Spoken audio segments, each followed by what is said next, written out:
दो से ज़्यादा बच्चे इसलिए होते हैं कि दो तो इनकाउंटर में मारे जाते हैं, एक आध कोरोना में मार दिया जाता है। सरकार अगर बनेगी तो कोई कह रहा है कि हम प्रदेश छोड़ के चले जाएंगे, मैं नाम नहीं लेना चाहता, तो सरकार तो भाजपा की ही बनेगी। अब जुदाई के सफर को मेरे आसान करो, अब जुदाई के सफर को मेरे आसान करो, तुम ख्वाब में आकर न यूं मुझे परेशान करो।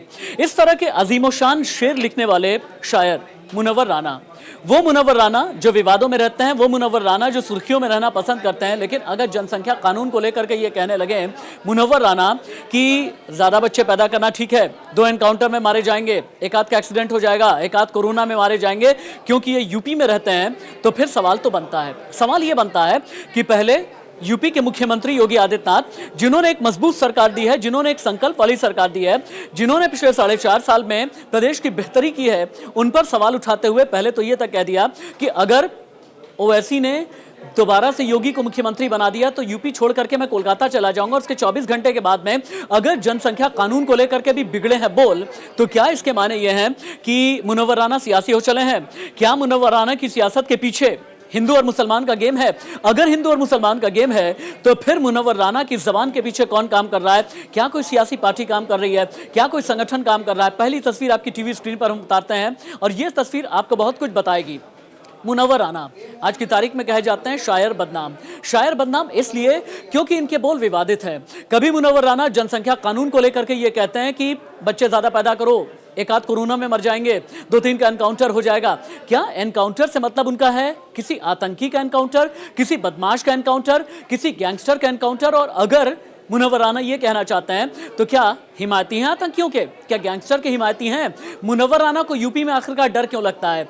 मैं खुद भी यूपी का रहने वाला हूं, मेरा नाम राशिद हाशमी है, मुझे डर नहीं लगता, लेकिन मुनव्वर राना को आखिरकार डर क्यों लगता है? मुनव्वर राना जब अवार्ड वापसी की बात होती है तो आगे आ जाते हैं, जब जनसंख्या कानून को लेकर के बयान देना होता तो आगे आ जाते हैं, यूपी के सीएम योगी आदित्यनाथ को लेकर के जब कोई बयान देना होता है तो आगे आ जाते हैं। मुनव्वर राना तब अच्छे लगते हैं जब मां पर शायरी करें। मुनव्वर राना तब अच्छे लगते हैं जब उनकी बातों में आशिकी घुली हुई हो, जब उनकी जबान पर मिठास हो। लेकिन अगर मुनव्वर राना सियासी हो जाते हैं और सियासी होने के बाद अगर उनकी जबान से जहर निकलता है तो सवाल तो बनता है इस जहर के पीछे कौन है?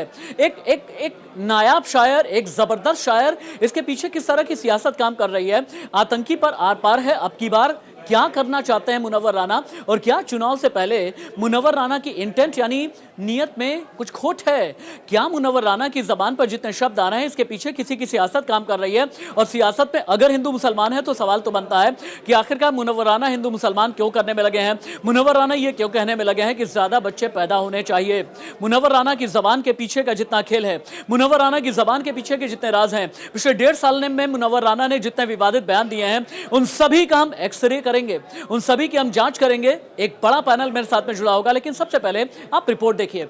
मुनव्वर राना ने किस तरह से अपनी जबान खोली। जबान खुलते ही मुनव्वर राना ने जनसंख्या कानून को लेकर के क्या कहा और जनसंख्या कानून पर क्यों यह कह दिया ज्यादा बच्चे पैदा करो, क्योंकि 2-3 एनकाउंटर में मारे जाएंगे, कुछ एक कोरोना में मर जाएंगे, एक आध का एक्सीडेंट हो जाएगा, क्योंकि यूपी में रहते हैं। यूपी में रह करके, यूपी की सरजमी पर रह करके, यूपी का नमक खाने के बाद मुनव्वर राना की जबान इतनी हल्की कैसे हो जाती है? और मैं बार बार एक चीज कहूंगा, जिसने अपनी कलम से अजीमो शान शाहकार गढ़े हैं उसकी जबान इतनी जहरीली क्यों हो जाती है?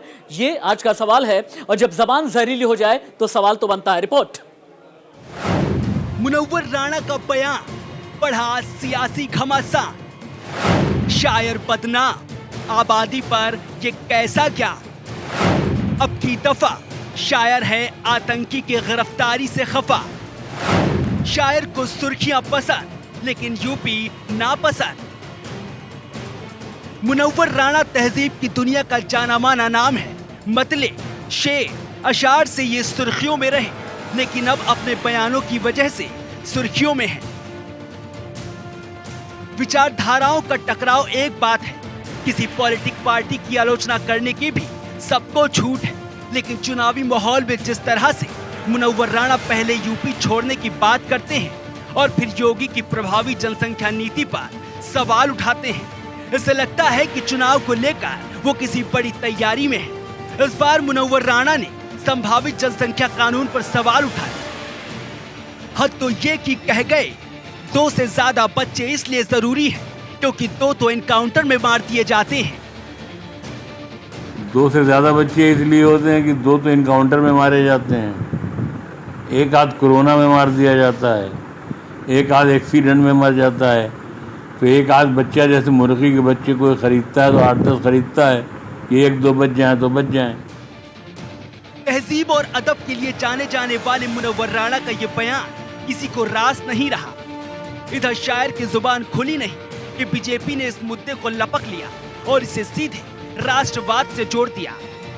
अगर बनेगी तो कोई कह रहा है कि हम प्रदेश छोड़ के चले जाएंगे, मैं नाम नहीं लेना चाहता, तो सरकार तो भाजपा की ही बनेगी और भाजपा की सरकार बनेगी और सबका साथ सबका विकास के भाव से काम करेगी।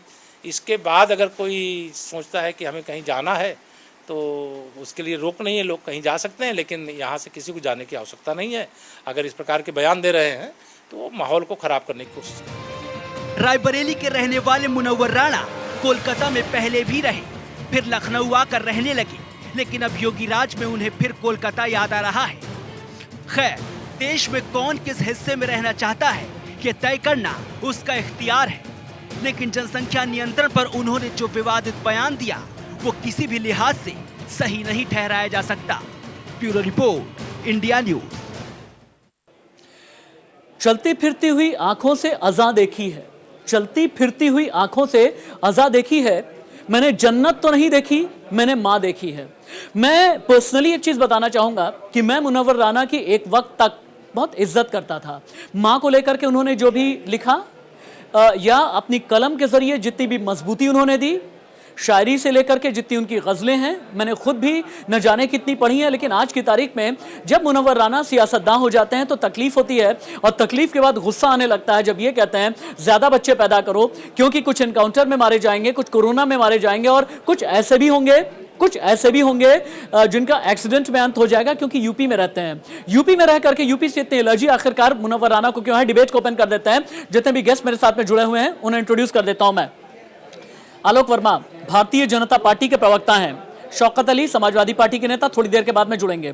शिशिर चतुर्वेदी प्रवक्ता हैं हिंदू महासभा के, और सारिब अली खान बहुत ही अग्रेसिव मुस्लिम एक्टिविस्ट हैं, अपनी बातों को बहुत अग्रेशन के साथ में रखते हैं। लेकिन आलोक वर्मा जी, पहला सवाल मेरा आपसे है। मुनव्वर राणा ने यह कहा है कि अगर यूपी में रहना है तो ज्यादा बच्चे पैदा कीजिए क्योंकि कई एनकाउंटर में मारे जाएंगे, एक आध कोरोना में मारा जाएगा, एक आध एक्सीडेंट में मारा जाएगा। इतने बड़े शायर जिन्हें बड़े बड़े अवार्ड से नवाजा गया है, इतने बड़े शायर की जबान में ये डर क्यों है? ये डर है, सियासत है, षड्यंत्र है, साजिश है, या फिर मुनव्वर राणा किसी सियासतदान के हाथ की कठपुतली बने? आलोक जी।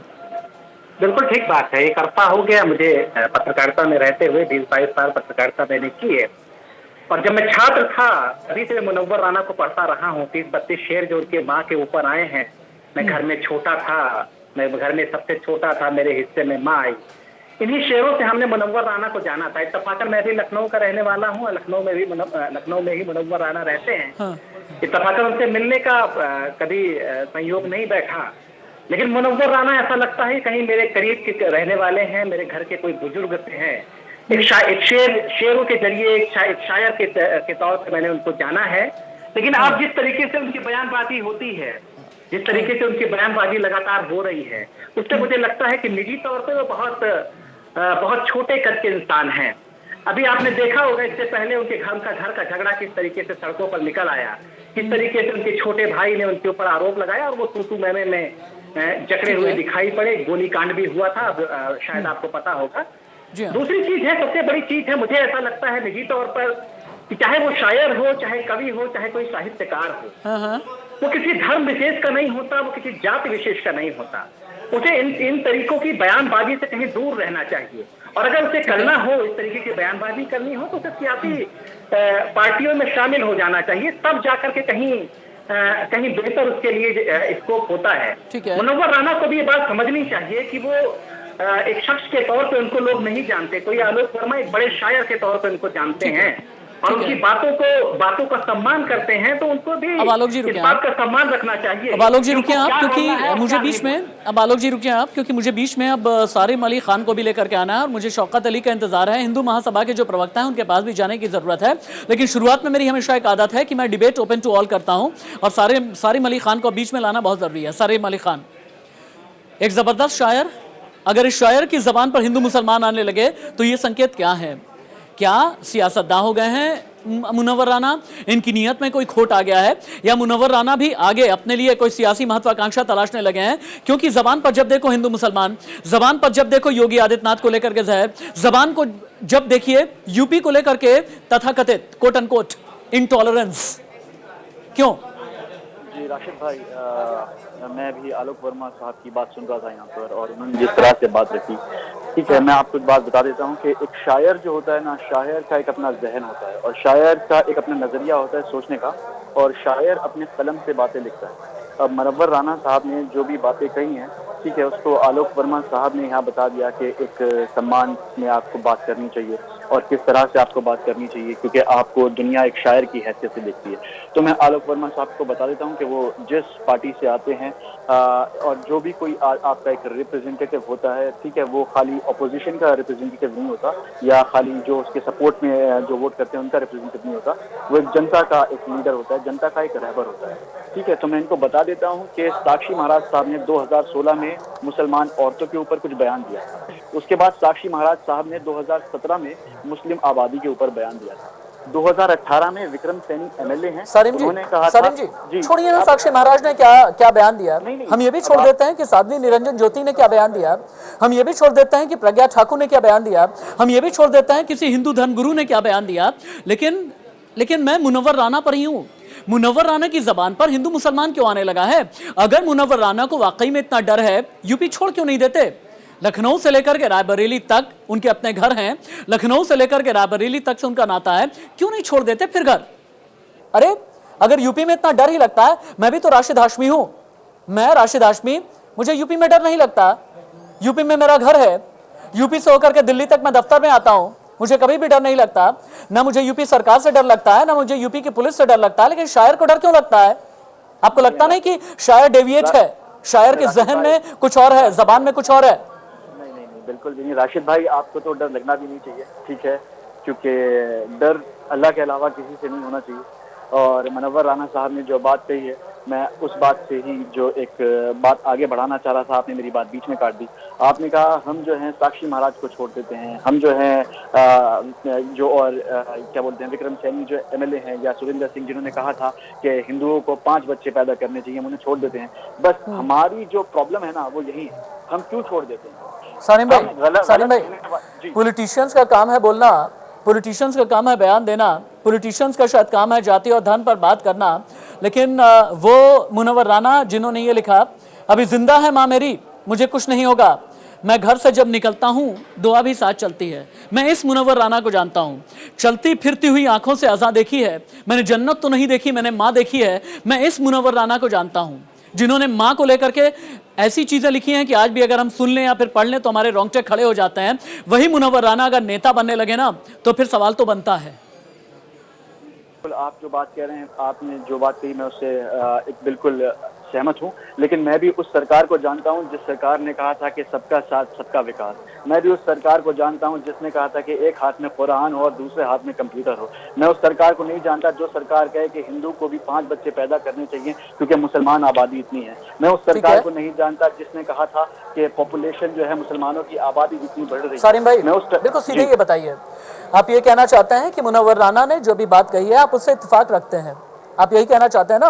आप यही कहना चाहते हैं कि हाँ यूपी का जो मुसलमान है ज्यादा बच्चे पैदा करे ताकि ये डर उनके अंदर रहे, कोई एनकाउंटर में जाएगा, कोई कोरोना से मरेगा और एक आध का एक्सीडेंट हो जाएगा, यही कहना चाहते हैं आप? मैं ये कहना चाहता हूँ कि मुनव्वर राना साहब ने जो बात कही है वो उनका अपना जहन है, लेकिन अगर हम मुनव्वर राना साहब के ऊपर उंगली उठाते हैं तो हमें हर उस इंसान के ऊपर उंगली उठाने का हक है जो जिनको मुनव्वर राना साहब की बात बुरी लग रही है, उनको जो है फिर साक्षी महाराज की बात भी बुरी लगनी चाहिए। बीजेपी के प्रवक्ता यहाँ पर बैठे हैं, क्या वो ऑन एयर कहेंगे कि साक्षी महाराज ने जो कहा वो गलत था? क्या वो कहेंगे सुरेंद्र सिंह एमएलए जो है उन्होंने जो कहा वो गलत कहा? एक काम कर लेते हैं ना, इससे पहले कि मैं आलोक वर्मा जी के पास में चलूं, शिशिर चतुर्वेदी भी मेरे साथ में जुड़े हैं, हिंदू महासभा के प्रवक्ता हैं। शिशिर जी, सारिम अली खान का ये कहना है कि हम बवाल काट देते हैं अगर मुनव्वर राना जनसंख्या को लेकर के बयान देते हैं, लेकिन वहीं साक्षी महाराज जैसे लोग, सुरेंद्र सिंह जैसे लोग जब ये कहते हैं हिंदुओं को भी 5 बच्चे पैदा करने चाहिए, तो वहां पर किसी भी तरह का बवाल नहीं होता है। राशिद भाई, आप बहुत विद्वान एंकर हैं और लगातार मैं कई डिबेट में आपके साथ रहा हूँ। मेरी बात को आपने पहले ही मेरे मुंह से छीन लिया। मुनव्वर राणा एक शायर है और जिनका इन्होंने अभी नाम लिया वो सब के सब राजनीतिक व्यक्ति है। आज के हालात में हमारे कहा जाता है कि 60 साल के बाद उम्र जो बढ़ जाती है तो थोड़ा सा बुद्धि कम कर देती है, तो आपको इससे जोड़ देना चाहिए। जिन मुनव्वर राणा जी के अगेंस्ट में समाजवादी के आजम खान जी ने ऐसे शब्दों का प्रयोग किया था जिसके खिलाफ लड़ाई उनकी बेटियों ने जवाब दिया था। आज हालात क्या हुए? आज मुनव्वर राणा जी की एक बेटी समाजवादी पार्टी में सुमैया राणा जी और एक दूसरी बेटी अरुषा राणा जी वो कांग्रेस में है। तो इसको शौकत अली है मेरे साथ में, आप जितने भी आरोप लगा रहे हैं ना, शौकत अली है मेरे साथ में, क्योंकि आपका ये कहना है कि मुनव्वर राना के घर वाले अब समाजवादी पार्टी से जुड़ गए हैं। शौकत अली जी इनडायरेक्टली आपके ऊपर आरोप, ठीक है पूरी करें, बहुत जल्दी पूरी करें, टीवी की अपनी बाध्यता होती है, सभी के पास में जाना जरूरी है, ये डिबेट चल रही है, बहुत जल्दी अपनी बात पूरी करें आप। तीसरा बच्चा इनका अपने ऊपर गोली चलवा के चाचा को बताना चाहता है, तो इस परिवार का विवादों से नाता इधर लगातार बढ़ता जा रहा है। लखनऊ में सीए के विरोध में एक प्रदर्शन घंटा करके होता है, चलिए ठीक है, पूरा जिम्मेदारी सुमैया राणा जी ने रखी थी और जबकि ये प्रदर्शन किसी और ने किया था। तो ठीक है, अब रुक जाइए आप। शौकत अली नेता समाजवादी पार्टी भी मेरे साथ में जुड़े हुए हैं। ठीक है शिशिर जी, दोबारा आपके पास में आता हूं, जब आपकी बारी आएगी तो दोबारा से आप बोलिएगा। आप अग्रेसिव बोलते हैं मुझे पता है, बहुत मुखर अंदाज में आप बोलते हैं ये भी मुझे पता है, लेकिन शौकत अली जी यहाँ पर बैठे हुए शिशिर चतुर्वेदी का ये कहना है सीधे तौर पर कि मुनव्वर राना के घर के जो लोग हैं ना आपकी पार्टी के साथ में जुड़े हुए हैं, ये कहना चाहते हैं कि आप लोग चुनाव से पहले मुनव्वर राना का इस्तेमाल कर रहे हैं, समाजवादी पार्टी मुनव्वर राना की जबान का इस्तेमाल कर रही है और उन्हीं की जबान से हिंदू मुसलमान करके सांप्रदायिक ध्रुवीकरण आप लोग करने की कोशिश कर रहे हैं। कितनी सच्चाई है शौकत जी?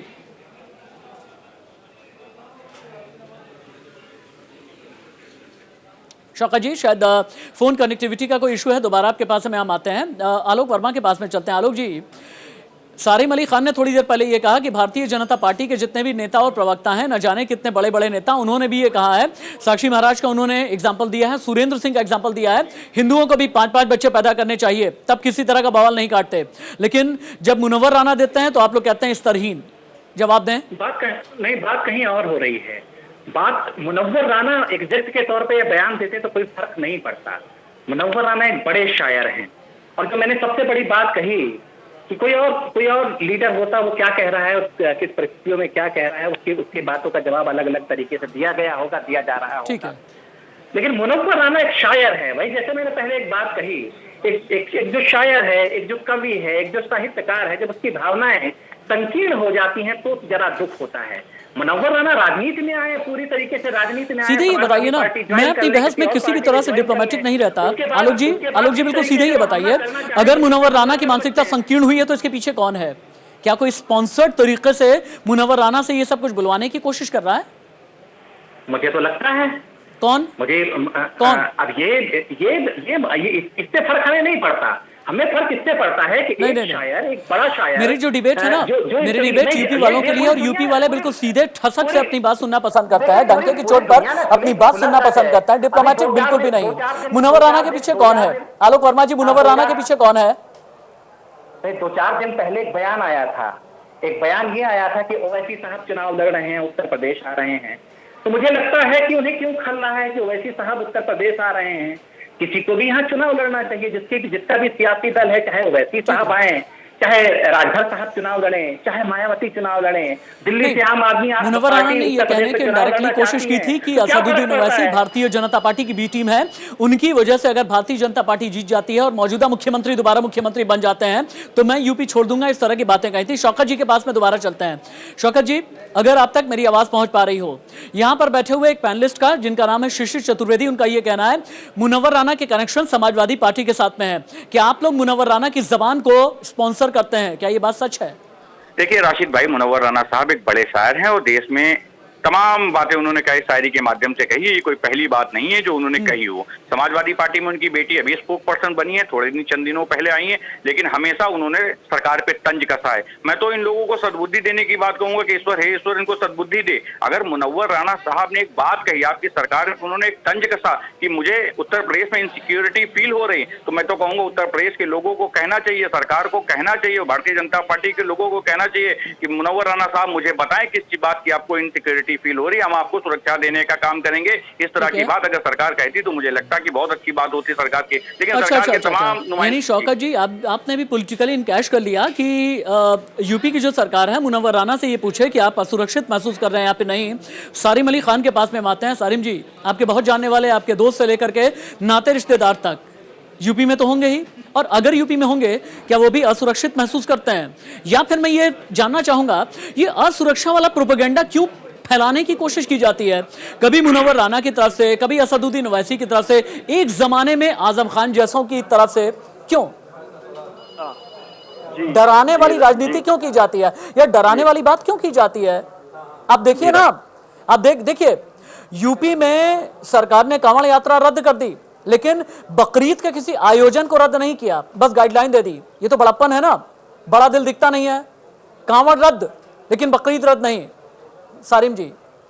जी राशिद साहब, आपने जो बकरीद का और कावड़ का एग्जाम्पल दिया, पहले बात तो मैं आपको ये बता देता हूँ कि कावड़ को जो सरकार ने बंद किया है, गाइडलाइन जो है बकरीद की भी 50 लोगों की है मस्जिद में, ठीक है। और दूसरी चीज़ जो बकरीद होती है वो एक मस्जिद में एक नमाज होती है, उसके अलावा ऐसा कुछ नहीं होता, ठीक है। जो गवर्नमेंट ने कहा है वो ठीक है, उन्होंने कहा है कि कावड़ रात्रि बंद कर देते हैं और बकरीद के लिए भी गाइडलाइंस हैं। उसके बाद आलोक वर्मा साहब की बात पर मैं जाता हूँ, उन्होंने बड़े प्यार से जिस तरह से उन्हें मतलब एक टॉपिक को दूसरी तरफ ले जाना था, उन्होंने वो किया कि उन्होंने कहा कि मुनव्वर राना साहब की बात इसलिए बुरी लगती है क्योंकि उन्होंने कहा कि वो एक शायर, ठीक है। लेकिन मैं एक बात बता देता हूँ कि उन्होंने कहा कि अगर ये कोई बात नेता का तो ज़्यादा सही था, तो क्या वो कहना चाहते कि साक्षी महाराज को बयान दिए या जो सुरेंद्र सिंह ने बयान दिए एज अ नेता वो सही है? और दूसरी बात ये है, हेलो, हाँ बोले, इतना वक्त ना आपके पास है, इतना वक्त ना आपके पास है, एक एक करके बोलेंगे, एक एक करके बोलेंगे, किसी की भी बात ओवरलैप नहीं होनी चाहिए। सारिम अली खान सबसे पहले अपनी बात पूरी करेंगे, उसके बाद सारिम जी अपनी बात पूरी करेंगे, उसके बाद और जितने भी गेस्ट हैं उन्हें लगातार स्क्रीन पर बना करके रहें। टीम पीसीआर, सारिम जी अपनी बात पूरी करें। उसके बाद राशिद साहब आपने एक सवाल किया और आलोक वर्मा ने भी उस बात में हाँ मिलाई कि मुनव्वर राना ने जो ये बात बोली है क्या प्रोपेगेंडा है और इसके पीछे कौन है। तो आपने ये तो सवाल किया, लेकिन मैं ये जानना चाहता हूँ कि साक्षी महाराज के पीछे कौन है जब वो बयान देते हैं, सुरेंद्र सिंह के पीछे कौन है जब वो बयान देते हैं, विक्रम सैनी के पीछे कौन है जब वो बयान देते हैं, मुझे बताएं इनके पीछे कौन? आप मुझे सीधे ये बताइए, मैं जितनी बार भी आपसे सवाल कर रहा हूँ ना, आप साक्षी महाराज की तरफ जा रहे हैं, आप भारतीय जनता पार्टी के नेताओं की तरफ जा रहे हैं, लेकिन मैं इतना ही कहना चाहूंगा कि नेता नहीं है मुनव्वर राना, और इसीलिए बिल्कुल सीधे ये बताइए, आपकी नजर में, आपकी जहनियत में क्या यूपी की आबादी बढ़नी चाहिए? 5-5, 6-6 बच्चे एक मुसलमान पैदा करे और ये कहे कि अल्लाह की देन है, ये ठीक है? देखिए अब मैं आपको एक बात बताता हूँ राशिद साहब, बिल्कुल मेरी बात को बिल्कुल जज्बातों के साथ सुनिएगा, ठीक है। आप मुझसे जो ये सवाल कर रहे हैं, ठीक है ना, तो मैं एमपी हूँ, ये तो एमपी जो है या एमएलए जो है, मैंने आपको एग्जांपल दिया ना, एमएलए और एमपी जो होते हैं वो हमारे सारिम जी मुस्लिम एक्टिविस्ट हैं, बस सीधे ये बताइए, हम तो हमारे तो चले गए या नहीं यूपी में, ठीक है या नहीं? अरे आप मुझे बताएं, मैं तो साक्षी महाराज साहब की बात की तरफ इत्तेफाक कैसे करूं? हम तो हमारे तो चले गए नहीं सारिम जी भाई, हम तो हमारे तो चले गए नहीं। सुरेंद्र सिंह एक मुसलमान, एक या 2 बच्चे, ये लिमिट बंधेगी या नहीं? सुरेंद्र सिंह जी दिक्कत है इससे, एमएलए हैं वो बुरा मान जाएंगे। ये वाली बात तो पहले सरकार के जो मंत्री हैं, सरकार उनसे पूछे ना कि हम दो हमारे दो राशिद भाई, मुनव्वर साहब, आप रुक जाइए, आलोक भाई रुकिए, बाद में आएगी। शिशिर जी को बीच में आने की बहुत जरूरी है। शिशिर जी 2 चीजें निकल करके आई हैं। शौकत अली ने यह कहा कि आप लोगों को सद्बुद्धि आनी चाहिए, जो लोग भी मुनव्वर राना पर सवाल उठा रहे हैं, और सारिम अली खान एक्सेप्ट नहीं कर रहे कि यूपी के मुसलमान जो है ना, उन्हें हम दो हमारे दो को अप्लाई करना चाहिए। डर क्या है? मेरी आवाज का बहुत ज्यादा एको हो रहा है, साउंड इंजीनियर इसे ठीक करें। शिशिर जी बोले। पॉलिटिकल लीडर की बात कर रहे हैं। अब आप देखिए, इन्होंने साक्षी महाराज का बात की, इन्होंने सांसद एमएलए वाली बात की, लेकिन उनको आजम खान जी ने भारत माता को डायन कहा, एक सेना को बलात्कारी कहा। क्या वो सांसद विधायक नहीं है? नहीं थे। और आप उसके बाद आइए ओवैसी जी, वो भी सत्ताधारी दल के आदमी है, वो भी सांसद है, उनकी बात उन्होंने नहीं की। केवल एक जात और धर्म के लोगों को टारगेट करना, सालिम भाई को पॉलिटिकल प्रवक्ता के रूप में आना चाहिए था। तो इस तरीके की बातें करना। दूसरी जो डिबेट का मुद्दा है वहां से भटक रहे। मुनव्वर राणा जी ने कहा क्या? मुनव्वर राणा जी ने कहा योगी जी की सरकार अगर आती दोबारा तो उत्तर प्रदेश छोड़ देंगे। निश्चित तौर पर ये शब्द समाजवादियों के द्वारा, कांग्रेस में उनकी बेटी है, समाजवादी में वो शौकत जी, मुनव्वर राणा की जो बिटियां हैं वो आपकी पार्टी के मेंबर हैं। क्या आप लोगों ने कभी ये जानने की कोशिश की है कि यूपी की मौजूदा सरकार से उन्हें इतना डर क्यों लगता है? क्यों इतना सांप्रदायिक बनने की कोशिश क्यों करते हैं? क्या अपने घर वालों के लिए कोई चुनावी एजेंडा सेट कर रहा है मुनव्वर राणा? राशिद भाई, मैंने पहले इस बात को दोहराया कि मुनव्वर राणा साहब एक बड़े शायर और उन्होंने यूपी का दर्द बयां किया।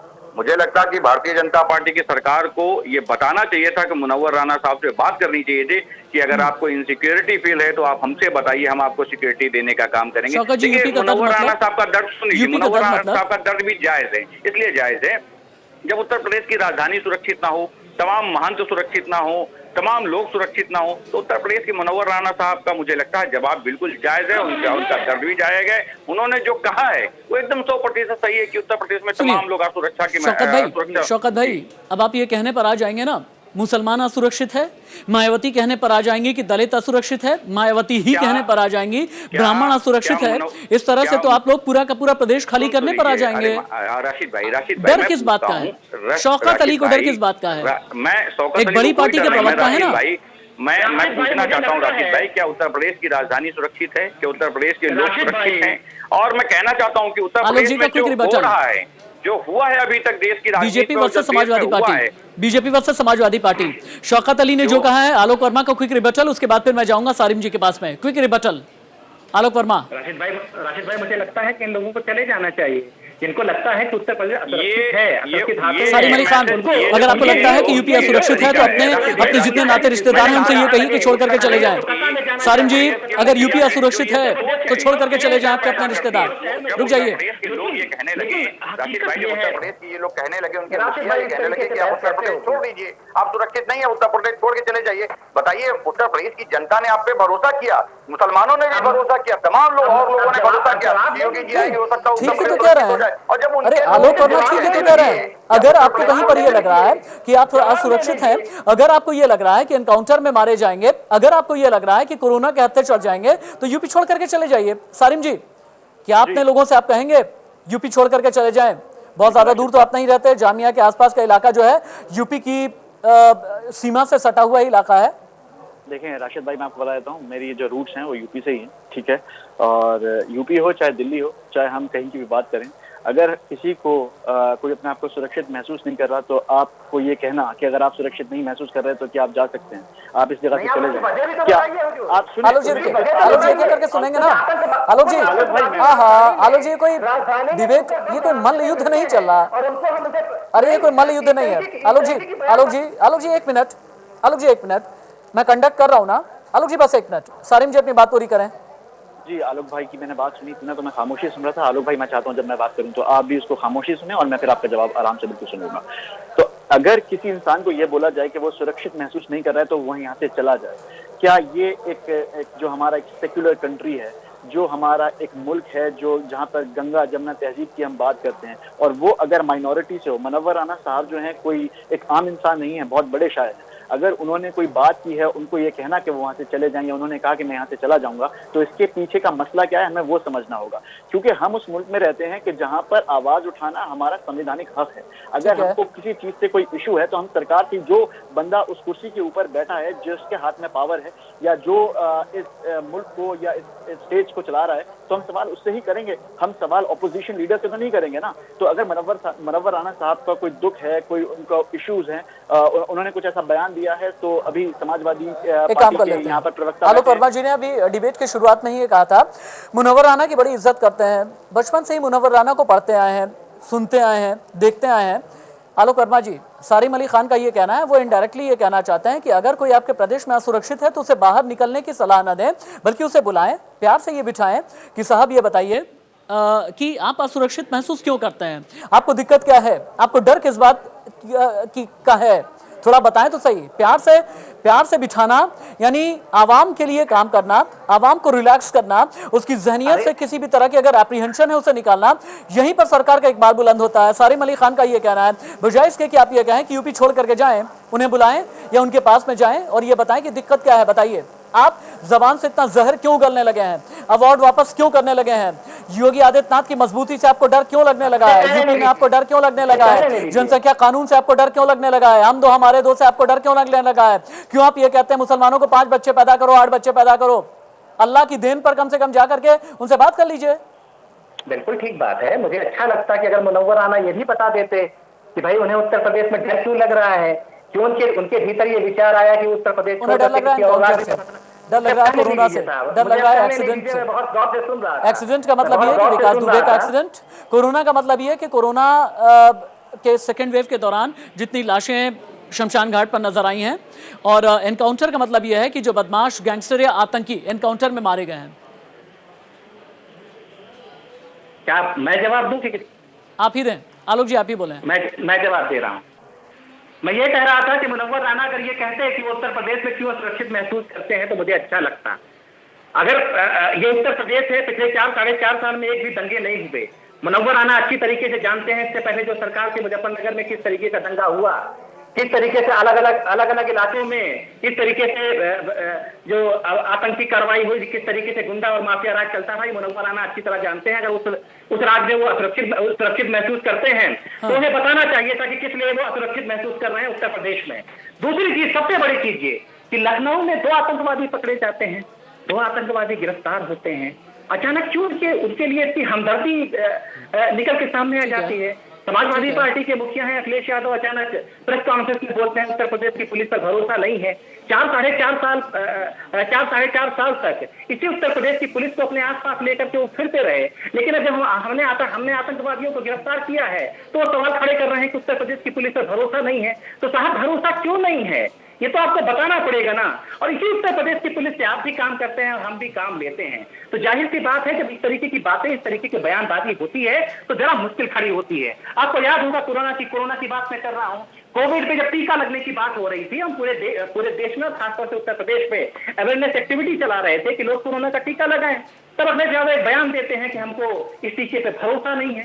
और एक समय बाद हम अगर अखिलेश यादव के बयान की तरफ जाएंगे, वैक्सीनेशन की तरफ जाएंगे तो शायद हम डिबेट से थोड़ा सा डिरेल हो जाएंगे, लेकिन बीच में शौकत जी को लाना जरूरी है। टीवी की बाध्यता होती है। आलोक जी अगर आपने एक बात कही है तो रिबटल का भी मौका मिलना चाहिए, रिस्पॉन्ड करने का मौका भी मिलना चाहिए। हाँ शौकत जी, भारतीय जनता पार्टी के प्रवक्ता का ये कहना है कि अगर वाकई में डर होना चाहिए, अगर वाकई में डर होना चाहिए एनकाउंटर का, अगर वाकई में दंगों का डर होना चाहिए मुनव्वर राना को, तो फिर होना चाहिए समाजवादी पार्टी की सरकार से, क्योंकि आप लोगों की सरकार के वक्त में दंगे होते थे। 4.5 साल में यूपी में किसी भी तरह के हिंदू मुस्लिम दंगे नहीं हुए हैं। मुजफ्फरनगर कांड आपके वक्त में हुआ, और भी कई जगह पर दंगे आपके वक्त में हुए। कुंडा में क्या हुआ ये हम सभी को याद है। लिहाजा डर आप लोगों का है, डर मौजूदा योगी सरकार का नहीं है। जवाब दें। देखिए राशिद भाई, जब दंगाइयों को भारतीय जनता पार्टी उनको सम्मानित करने लगेगी तो दंगा कहाँ होंगे। शायद बुलंदशहर का आप कांड भूल गए, शायद बलिया का आप कांड भूल गए। तमाम ऐसे किस्से हुए हैं भारतीय जनता पार्टी में, गिनाने बैठूंगा तो 20 से किस्से ऐसे हैं। जब दंगाई को सम्मानित करने लगे भारतीय जनता पार्टी के लोग, तो दंगा कहाँ होंगे भैया। जब दंगाई खुद गोली चला रहे हो, आप लोग दंगाइयों को सम्मानित करते हैं, सुन लीजिए, इसलिए शायद वो घटना भूल गए हो। तमाम अपराधियों को लोग खुद पाल रहे हैं, जेलें सुरक्षित नहीं हो, ये कहते हैं सब भैया राम राज्य चल रहा, कोई दिक्कत नहीं कहीं से। उत्तर प्रदेश की राजधानी महाराज, आप इनसे पूछना चाहता हूं मैं इन लोगों से कि भारतीय जनता पार्टी मुझे सिर्फ इतना बताने का काम करे कि प्रदेश के जो मुखिया हैं वो स्वयं एक महंत हैं, और उत्तर प्रदेश में 2 महंतों की हत्या हुई है। उसके बाद भी भारतीय जनता पार्टी के लोग बड़ा सीना चौड़ा करके कहते हैं साहब उत्तर प्रदेश में एक भी अपराधी नहीं है, उत्तर प्रदेश एकदम पूरी तरह अपराध मुक्त है। शौकत जी, अपराधी जी आप ठीक कह रहे हैं, आपका डेटा एकदम ठीक है। आप ये भी ठीक कह रहे हैं कि यूपी में महंतों की हत्या हुई, आप ये भी ठीक कह रहे होंगे कि यूपी में पुरोहितों की हत्या हुई, आप शायद ये भी ठीक कह रहे होंगे यूपी में साधु संतों की हत्या हुई, लेकिन सनातन परंपरा को मानने वाला क्या किसी एक भी शख्स ने ये कहा कि हम यूपी में असुरक्षित हैं।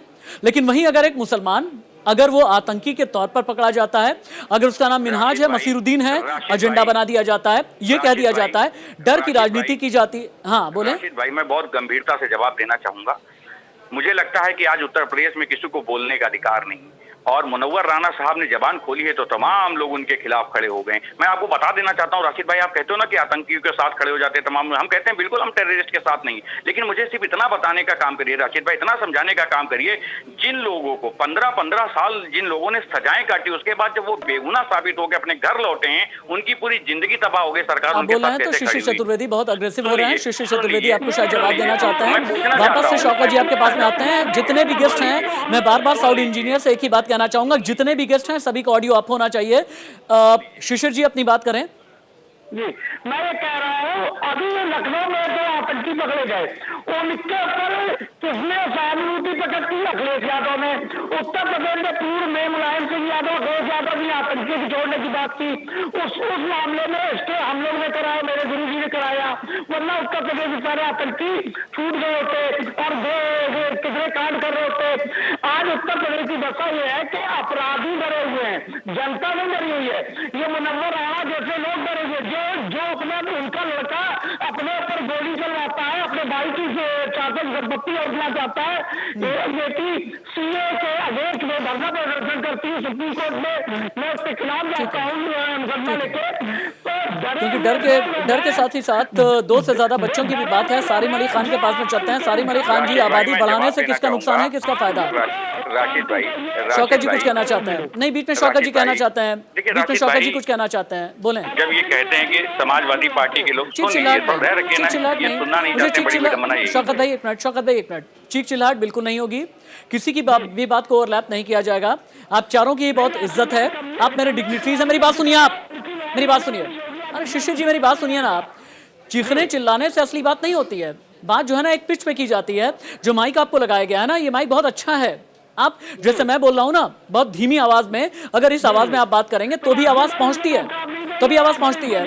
जहां पर विचारों का दिवालियापन होता है वहां पर आवाज ऊंची हो जाती है। जैसे शौकत जी बोल रहे हैं, जैसे आलोक जी बोल रहे हैं, जैसे सारिम अली खान बोल रहे हैं, ठीक उसी तरह से बोलेंगे।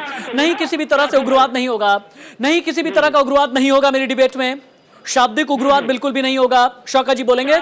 शिशिर जी आपको पूरा मौका दूंगा, शिशिर जी पूरा मौका दूंगा। शिशिर जी ससम्मान, रुक जाए आप।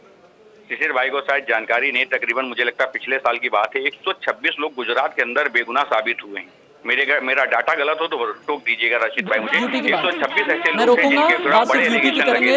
यूपी वाला हूँ, यूपी की बात सुनाता हूँ, यूपी वाला हूँ, यूपी की बात करता हूँ। गुजरात हम नहीं जाएंगे, बिल्कुल राशिद भाई, मैं गुजरात नहीं जाऊंगा। आप गुजरात जाएंगे तो मैं राजस्थान चला जाऊंगा, अगर आप गुजरात जाएंगे तो मैं महाराष्ट्र चला जाऊंगा। डेटा मेरे पास सारे होते हैं। चिड़चिड़ाहट नहीं। शौकत जी बोलेंगे, उसके बाद आलोक जी बोलेंगे, सारिम जी काफी देर से इंतजार कर रहे हैं। डिबेट का एक डेकोरम होता है शिशिर जी, डिबेट का एक डेकोरम होता है, प्लीज।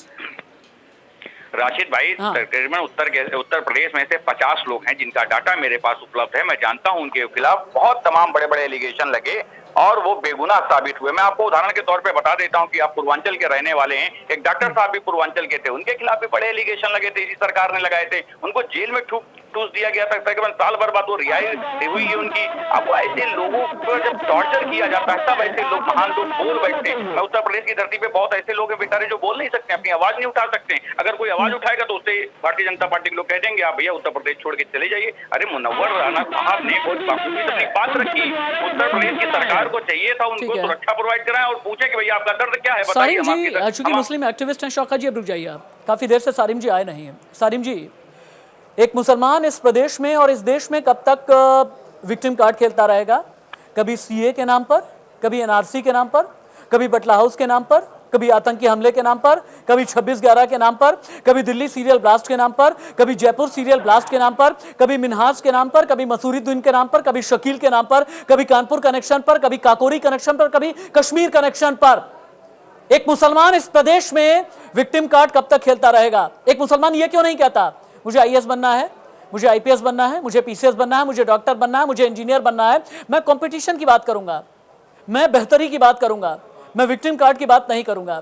एक्टिविस्ट हैं आप, सीए के वक्त में सड़कों पर आप रहे, एनआरसी के वक्त में सड़क पर आप रहे, लेकिन विक्टिम कार्ड क्यों हो? क्यों विक्टिम कार्ड? सीए एनआरसी के नाम पर कौन हिंदुस्तान का एक मुसलमान बताइए मुझे, एक मुसलमान बताइएगा मुझे सीए एनआरसी के नाम पर जिसे बाहर कर दिया गया, जनसंख्या कानून के नाम पर जो कि आने वाला है, अभी आया नहीं है यूपी में, जिस किसी मुसलमान को समाज से बेदखल कर दिया गया है, नौकरी से बेदखल कर दिया गया, एक नाम बताइए मुझे आप। फिर विक्टिम कार्ड क्यों सारिम भाई? राशिद भाई अब मेरी बात सुनिएगा। मैंने बड़ी खामोशी से सब लोगों की बात सुनी और आपने ना मेरी जो दुखती रग है CA NRC और प्रोटेस्ट और विक्टिम कार्ड आपने वो छेड़ दिया, ठीक है। तो अब मेरी बात सुनिएगा। आपने सारे एग्जाम्पल दे दिए, मैंने खामोशी से सुना, ठीक है। आपको ये भी तो बता, और आपको हाँ पहले मैं बता देता हूँ किस मुसलमान को बाहर निकाला गया, ठीक है। प्लीज आप जो है ना जनता को यहाँ पर एज एन एंकर आपकी ड्यूटी है कि आप बिल्कुल नॉर्मल बात बताएं। आप ये मत बताएं कि बाहर निकाला गया।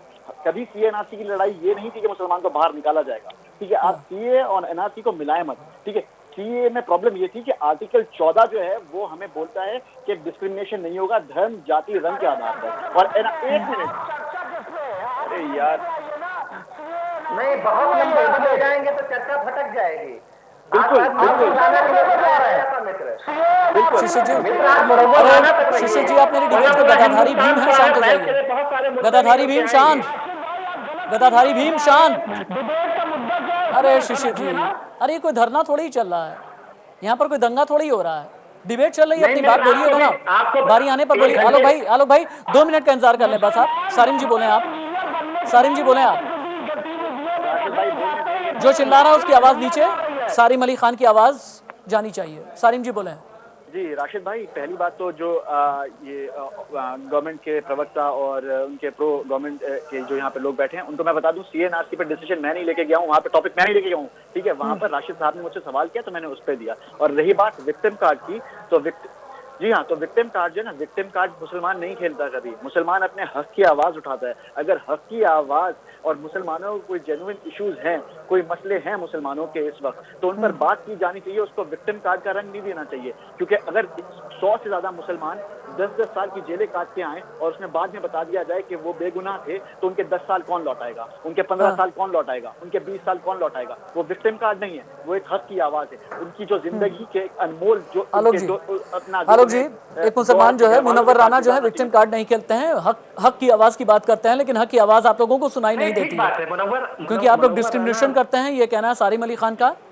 सारिम अली खान का कहना ये चाहते हैं कि नौकरी में करते हैं, बिजनेस में करते हैं, समाज में करते हैं, आगे बढ़ने में करते हैं, अग्रिम पंक्ति में रखने में करते हैं। IAS नहीं बनाते, IPS नहीं बनाते, डॉक्टर नहीं बनाते, इंजीनियर नहीं बनाते।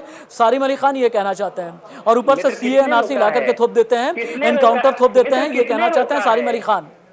आलोक जी जवाब दें। किसने रोका है कि आप डॉक्टर ना बनिए, आप इंजीनियर ना बनिए, आप IAS ना बनिए, आप IPS ना बनिए? किसने रोका है कि आप उत्तर प्रदेश में शानदार व्यापार ना करिए, कारोबार ना कीजिए? बहुत सारे मुस्लिम अच्छे कारोबारी हैं।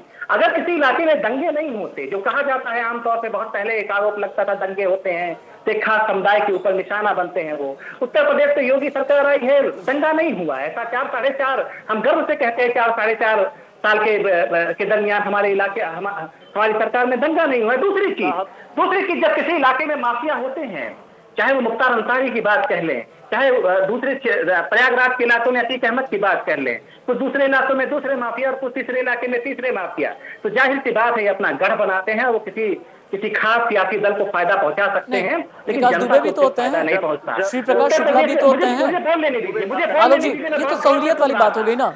अतीक अहमद बिल्कुल ठीक बात है, माफिया गैंगस्टर। मुख्तार अंसारी बिल्कुल जेल में रहना चाहिए, ठूस दीजिए जेल में, और जितने भी माफिया हैं उसे उन्हें जेल में ठूसिए, उनके खिलाफ कार्रवाई कीजिए। लेकिन ये ना कहें कि माफिया विकास दुबे नहीं होते, गैंगस्टर श्री प्रकाश शुक्ला जैसे नहीं होते, या ददुआ जैसे नहीं होते। मैं उन माफिया की बात कर रहा हूँ जिनको सरकार का सपोर्ट मिलता था। क्या आपको पता नहीं मुख्तार अंसारी को किसका सपोर्ट कौन देता था? और सरकार SP BSP कौन देता था? शौकत जी आप पर सवाल, शौकत जी आप पर सवाल। आप लोग माफियाओं को प्रश्रय देते थे, आप लोग सरपरस्त थे माफियाओं के, मुख्तार अंसारी जैसों के और अतीक अहमद जैसों के, दाऊद अहमद जैसों के आप लोग सरपरस्त रहे, क्योंकि ये आप लोग की राजनीति के खांचे में और सांचे में एकदम फिट बैठते थे, क्योंकि ये मुसलमान थे।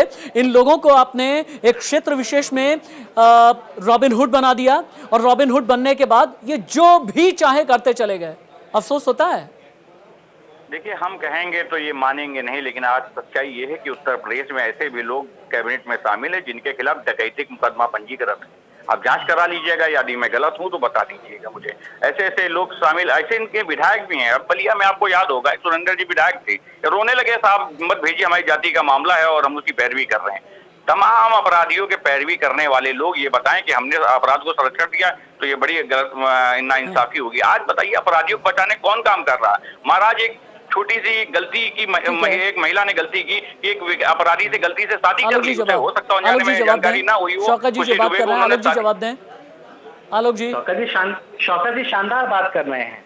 मैं उनके विधायकों की बात कभी नहीं करूंगा। 2012 से 2017 के बीच में उनके जो विधायक है किस तरीके से कार्यक्रम में शामिल थे, क्या आप मुझे कहने लगे, मैं सुन रहा था। जानकारी ना हो, मैं निचले स्तर पर बात नहीं करूंगा, मैं उनकी बात करूंगा। अब आप उनको अब सुन लीजिए, ध्यान रखिए, मेरी बात भी सुन लीजिए। उसने आपकी कॉल को होल्ड पर रखा है, कृपया आलोक जी अपनी बात पूरी करें। आलोक जी अपनी बात पूरी करें। मैं उनके ऊपर सवाल खड़ा करूंगा। खनन उत्तर प्रदेश में 2012 से 2017 के बीच से अखिलेश यादव की सरकार थी। उससे पहले की जिसकी सरकार थी समाजवादी पार्टी की सरकार, उससे पहले भी थी, मैं उसकी बात नहीं कर रहा हूँ। जो एक नया चेहरा लेके आए थे, जिन्होंने कहा था, एक नया नकाब लेकर के उत्तर प्रदेश में आए थे कि नया उत्तर प्रदेश देंगे, उन्होंने क्या दिया, मैं उसकी बात करना चाह रहा हूँ। खनन माफिया किस तरीके से उत्तर प्रदेश में सक्रिय से किसी को मालूम है कि नहीं मालूम है? और कौन, सबसे बड़ी चीज ये है कि उनके पीछे कौन थे जो खनन माफिया उत्तर प्रदेश में काम कर रहे थे। जाहिर सी बात है कि जो शाही घराना था वो उनके पीछे थे। मैं उनकी बात नहीं कर रहा हूँ जो आपके विधायक थे, जो उनके निचले सांसद थे, मैं उनसे सवाल खड़ा कर रहा हूँ जो आपकी शाही फैमिली थी। उत्तर प्रदेश में घोटाला हुआ, आपने कहा बहुत अच्छा सपना देखा है, बहुत खूबसूरत सपना देखा है। गोमती नगर को गोमती नदी को मुझे कुछ बेहतर बनाना है, ठीक बात है, बनाया आपने। 1500 करोड़ रुपए आपने खर्च किए, उसमें काम कितना किया आपने? सारिम जी, जो आपने केंद्र की सरकार भी कहने में लगी है, यूपी की सरकार भी यही कहती है, सबका साथ, सबका विकास, सबका विश्वास। लेकिन विश्वास पर विश्वास आप लोगों को क्यों नहीं होता? सारिम जी, विश्वास पर विश्वास क्यों नहीं होता? क्या इसलिए क्योंकि कई एक्टिविस्ट ऐसे हैं जिन्हें अपनी दुकान चलानी है, कई राजनेता ऐसे हैं जिन्हें पॉलिटिकली इनकैश करना है? क्योंकि अगर विश्वास जगा दिया तो फिर कैराना की राजनीति कैसे करेंगे, रामपुर की कैसे करेंगे, मुजफ्फरनगर की कैसे करेंगे, बिजनौर की कैसे करेंगे, मुस्लिम बहुल इलाके की कैसे करेंगे, हिंदू मुसलमान की कैसे करेंगे?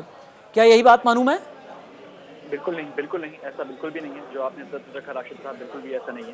अगर राजनीतिक दुकान चलाना होता है वो एक्टिविस्ट का काम नहीं होता। राजनीतिक दुकान चलाना जो है राजनेताओं का काम होता है, जिन्हें कुर्सी की पावर चाहिए। ठीक है, आलोक साहब ने भी यहाँ बताया कि वो दंगे नहीं हुए, तो मैं उनको बता देता हूँ जी साहब, दंगे कहाँ होंगे जब दंगाइयों को सम्मानित किया जाएगा स्टेज पे बुला के। ठीक है, नहीं ये कौन सा तर्क है सर? ये गजब का तर्क है आपका। दंगे कहाँ से होंगे जब दंगाइयों को ये चाहिए? कौन सा तर्क है? बिल्कुल, और किस तरह का तर्क? मतलब किसी इलाके में आप मतलब ये कौन सा है? क्या ठीक है, आप कह रहे हैं ठीक कि है, अपराध नहीं हो रहा, आप कह रहे हैं घर में आके केसेस होंगे भाई, तो समाजवादी पार्टी को कितने कहा दंगे हो जाए? ये क्या बात, ये कौन सा तर्क होता है सर?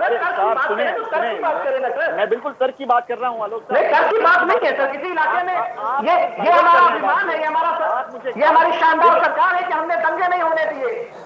हमने क्या शिशिर जी, मुझे 20 सेकंड दे दें। सारिम जी अपनी बात पूरी कर लें। आलोक जी रुक जाइए ना।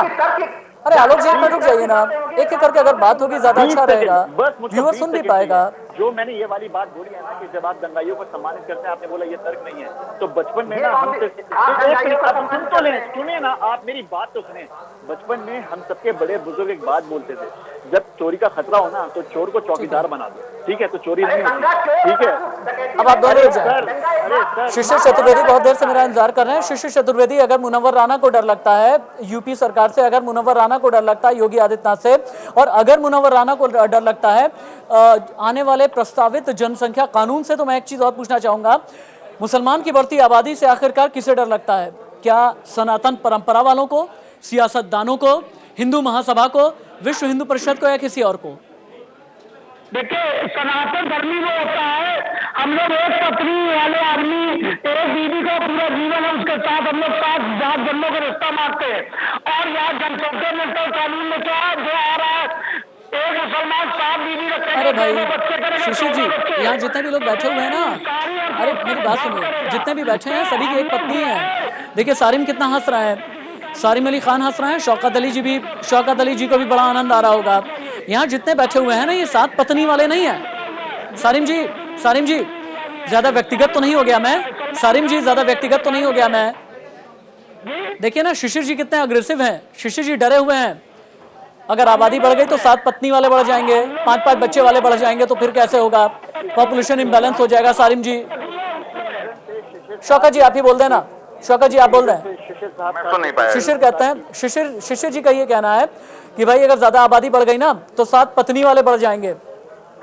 हम तो एक ही पत्नी के साथ 7 जन्म का रिश्ता जोड़ते हैं। एक ही पत्नी के साथ में 7 जन्म का रिश्ता जोड़ते हैं। शौकत जी बोले, उसके बाद सारिम जी बोलेंगे। राशिद भाई, इन लोगों को जिस कॉलेज में पढ़ाई कराई जाती है वहाँ ये ज्ञान बहुत अच्छा दिया जाता हो। मुझे लगता है उत्तर प्रदेश में तकरीबन जो भी आबादी है 18% की आबादी हमारे उत्तर प्रदेश में मुसलमानों की, मुझे एक आदमी का नाम बताएं जिसकी कम से कम 4 पत्नियां हो। दिखा मैं जरा उत्तर प्रदेश में कितने लोगों को ये जानते हैं जिनकी 4 पत्नियां हो किसी मुसलमान की। ये देखिए प्रोपोगंडा तैयार किया जाता है राशिद भाई, ये प्रोपोगंडा तैयार किया जाता है चुनावी माइलेज लेने के लिए। मैं इनसे कहता हूँ कि उत्तर प्रदेश में जब एक सम्मानित व्यक्ति उत्तर प्रदेश पे मुखिया पे सवाल उठा रहा, प्रश्न खड़ा कर रहा है, तो ये लोग जावे उनको फेथ में लेने का काम करे, विश्वास जगावे कि उत्तर प्रदेश में विश्वास से सब रह रहे हैं, सम्मानित तरीके से रह रहे हैं। लेकिन ये लोग जो ऐसे सवाल खड़े कर देते हैं कि आप उत्तर प्रदेश छोड़ के चले जाइए। अभी राशिद भाई आप भी एक सवाल खड़ा कर रहे थे कि आप जो है IAS क्यों नहीं बनाते, डॉक्टर क्यों नहीं बनाते। अरे महाराज आजम खान ने किया तो था डॉक्टर बनाने का इंतजाम, किया तो था IAS बनाने का इंतजाम, किया तो था इंजीनियर बनाने का इंतजाम। लेकिन जमीन पर कब्जा कर लिया था ना आजम खान ने, तो जमीन पर कब्जा कर लिया था, धांधली की थी।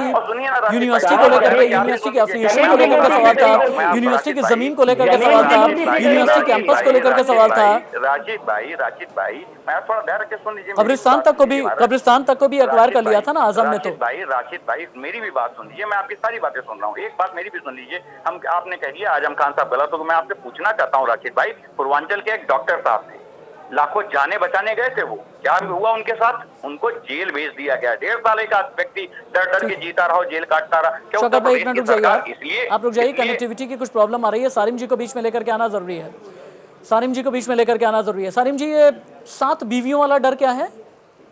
7 बीवियों, ये हुरों वाला डर क्या है? जी मैं बता देता हूँ। 7 बीवियां जो होती हैं ये शायद जो शीशर साहब हैं, शीशर भाई हैं, वो ज्यादा बेहतर जानते हैं उनको जो है 7 बीवियों का डर किससे। साहब यहाँ तो लोगों से, शीशर जी की भी आवाज ऊंची की जाए, लोगों से एक बीवी नहीं संभाली जाती, ठीक है। दूसरी बात ये आपने कब्रिस्तान का जिक्र किया, और अरे देखिए शीशर भाई, सारिम भाई बड़े मजबूर से हैं, कहते हैं एक संभाली नहीं जाती, आप 7 की बात कर रहे हैं। अरे सुने, आपने अरे शीशर भाई सुनिए ना, सारिम अली कह रहे हैं कि एक तो संभाली नहीं जाती, आप 7 पत्नियों की बात कर रहे हैं। आप सारिम अली खान कह रहे हैं, शौकत जी की दुखती रग पे आप लोगों ने हाथ रख दिया। बेचारे ये लोग घर वापस जाएंगे तो जवाब देने लायक तो इन्हें छोड़िए आप, शिशिर जी जवाब देने लायक तो छोड़िए ना। क्या महाराज, आलोक जी बीच में आइए आप। यहाँ पर सारिम अली खान का ये कहना है कि चुनावी प्रोपेगेंडा के लिए एक एजेंडा चलाया जाता है, ये 7 पत्नी वाला एजेंडा चुनाव के वक्त में कौन चलाता है ये एजेंडा? आलोक भाई की बात है, इसमें बीच में नहीं पढ़ना चाहता मैं, बस केवल आपने मुझे मुनव्वर राना के लिए बुलाया था, मुनव्वर राना पे बात करना चाहता हूँ। इसमें कहीं कोई शक नहीं कि मैं आने वाले समय में अपने बच्चों को कम से कम मुनव्वर राना को नहीं पढ़ाऊंगा, क्योंकि मुनव्वर राना को मैंने पढ़ा है, मैंने जाना है। माँ की जितनी शानदार, माँ के ऊपर जितना शानदार शेर उन्होंने लिखा है, कहा है, उतना शानदार शेर शायद किसी ने नहीं लिखा है। तो मैं मुनव्वर राना को किसी और चेहरे के तौर पे जानता था, लेकिन अब जिस तरीके की बयानबाजी कर रहे हैं, जिस तरीके से वो अपने भाई के साथ तू में भिड़े, तो मुझे लगता है कि जी दिल को बड़ा करें। और कोई भी भारतीय जनता पार्टी का प्रवक्ता या कोई भी मौजूदा सरकार का मंत्री जाकर के मुनव्वर राना से मिले, बताइए ना आपका दर्द क्या है, आपकी तकलीफ क्या है, आपका डर क्या है। ये कोशिश क्यों नहीं की जाए, बजाय इसके कि उन्हें खारिज कर दिया जाए, क्यों ना एक बार मिला तो जाए। नहीं तो किसी शायर मुनव्वर राना ने अगर कुछ इस तरह की कोई गंभीर बात कही होती तो निश्चित रूप से हम जाकर उनसे मिलते, लेकिन एक आम आदमी, अदना सा आदमी जो उसका अपराधी बेटा है उसको सारिम जी, देता हो, क्या मुनव्वर राना ने यूपी का माहौल खराब करने की कोशिश की? सारिम जी, अगर मुनव्वर राना साहब ने यूपी का माहौल खराब करने की कोशिश की है according to Bharatiya Janata party, तो ये थोड़ा बड़ा दिल करें और जाएं उनके पास और उनसे पूछें उनका दर्द किस बात का है। और इतना बड़ा मसला नहीं है, ये चुनावी मुद्दा है, चुनावी बिल्कुल मसला नहीं है साहब, बिल्कुल मसला नहीं है। कोई शानदार शायर होता, किसी जिस शायर की बात मैं कर रहा हूँ, शायर के पास हर आदमी जाता, मैं भी जाता, शायर और लेकिन बात कब उन्होंने घटा लिया। शौकत जी जिस तरीके से बोल रहे हैं, क्या मुनव्वर राना सियासतदान है? क्या मुनव्वर राना सांप्रदायिक है? क्या मुनव्वर राना एजेंडा चलाते हैं? क्या मुनव्वर राना जनसंख्या कानून के नाम पर डर फैलाने की कोशिश कर रहे हैं? क्या मुनव्वर राना सोशल फैब्रिक को तोड़ने की कोशिश कर रहे हैं? शौकत जी देखिए राशिद भाई, अभी आपने भारतीय जनता पार्टी के लोगों से पूछा कि अगर उनको कोई समस्या है तो आपको मिलना चाहिए, उनका दर्द समझना चाहिए, तो उन लोगों ने साफ तरीके से नकार दिया कि उनकी कोई बात नहीं सुननी चाहिए। अरे भाई, उन्होंने भी हो सकता हो आपको वोट दिया, हो सकता हो उन्होंने भी आपको प्रमोट करने का काम किया हो, उन्होंने आपने विश्वास जताया हो, लेकिन आज है क्या उत्तर प्रदेश सुन लीजिए, बड़ा चलिए, मेरे डिबेट का वक्त पूरा हो गया। अपना बेशकीमती समय आप लोगों ने दिया है अपने बिजी शेड्यूल से। शिशिर जी, शौकत अली जी, आलोक जी और सारिम अली खान जी, बहुत बहुत शुक्रिया, बहुत बहुत धन्यवाद आपका डिबेट के मेरे इस एडिशन में साथ रहने के लिए और बेशकीमती समय देने के लिए। यूपी की एक ऐसी डिबेट में लेकर के आता हूं जिसमें यूपी की बात हो, जहां पर यूपी में हिंदू, मुसलमान, सिख, ईसाई सभी को एक करके देखा जाए। लेकिन हाँ, अगर कोई सोशल फैब्रिक को खराब करने की कोशिश करेगा तो सवाल तो बनता है। हिंदू मुसलमान के नाम पर अगर कोई सियासत करेगा तो सवाल तो बनता है। जनसंख्या कानून के नाम पर अगर कोई डराने की कोशिश करेगा तो सवाल तो बनता है। और जहां पर बड़े सवाल बनते हैं वहां पर आती है डिबेट, क्योंकि हम एक ही बात कहते हैं कि जो भी हिंदू मुसलमान करने की कोशिश यूपी में करता है वो खारिज हो जाया करता है। ये मुनव्वर राना जैसे शायरों को समझने की जरूरत है। अंत में हमेशा की तरह एक ही बात कहूंगा, न स्याही के दुश्मन न सफेदी के दोस्त, हमें आईना दिखाना है, दिखा देते हैं और यही आज का आईना था। नमस्ते। 2 से ज़्यादा बच्चे इसलिए होते हैं कि 2 तो इनकाउंटर में मारे जाते हैं, एक आध कोरोना में मार दिया जाता है। अगर बनेगी तो कोई कह रहा है कि हम प्रदेश छोड़ के चले जाएंगे, मैं नाम नहीं लेना चाहता, तो सरकार तो भाजपा की ही बनेगी।